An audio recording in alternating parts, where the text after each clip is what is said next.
కొబ్బరి చాలా బలమైన పదార్థం. పచ్చి కొబ్బరి, ఎండు కొబ్బరి రెండింటిని ఆహార పదార్థాలలో వాడుకుంటారు. కొబ్బరిని అధిక మోతాదులో తినరాదు. కొబ్బరి దగ్గు, నెమ్ము, ఆయాసాలను కలిగిస్తాయి. మూత్రకోశ వ్యాధులకు కొబ్బరి చాలా బాగా పనిచేస్తుంది. వేడిని కలిగిస్తుంది. వీర్యవృద్ధిని, లైంగిక శక్తిని పెంచుతుంది. హృదయ వ్యాధులు కలిగిన వారు ఎంతో మేలు చేస్తుంది. బలాన్ని కలిగిస్తుంది. చలువ చేస్తుంది. వేడిని, వాతాన్ని తగ్గిస్తుంది. ఆకలిని పెంచుతుంది. దాహాన్ని తగ్గిస్తుంది. తేలికగా అరుగుతుంది.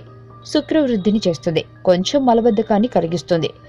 కొబ్బరి కళ్ళు చిక్కగా రుచిగా ఉంటుంది. ఆకలిని పుట్టించి చలువ చేస్తుంది. మేహశాంతిని కలిగిస్తుంది. వీర్యపుష్టిని, బలమును చేకూరుస్తుంది. మలబద్ధకాన్ని, అతిసార రోగంను పోగొట్టును. మూత్ర విసర్జన సాఫీగా జరిగేలా చేస్తుంది. గర్భిణీ స్త్రీలు వారమునకు 2-3 దినములు 3 ఔన్సుల కళ్ళును త్రాగించిన పుట్టబోవు పిల్లలు ఎర్రగా తెల్లగా పుట్టెదరు.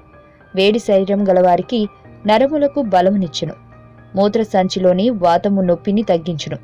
కాక పెట్టడం, బొడ్డు సెగ చేయుట మొదలగు వాటిని తగ్గించును.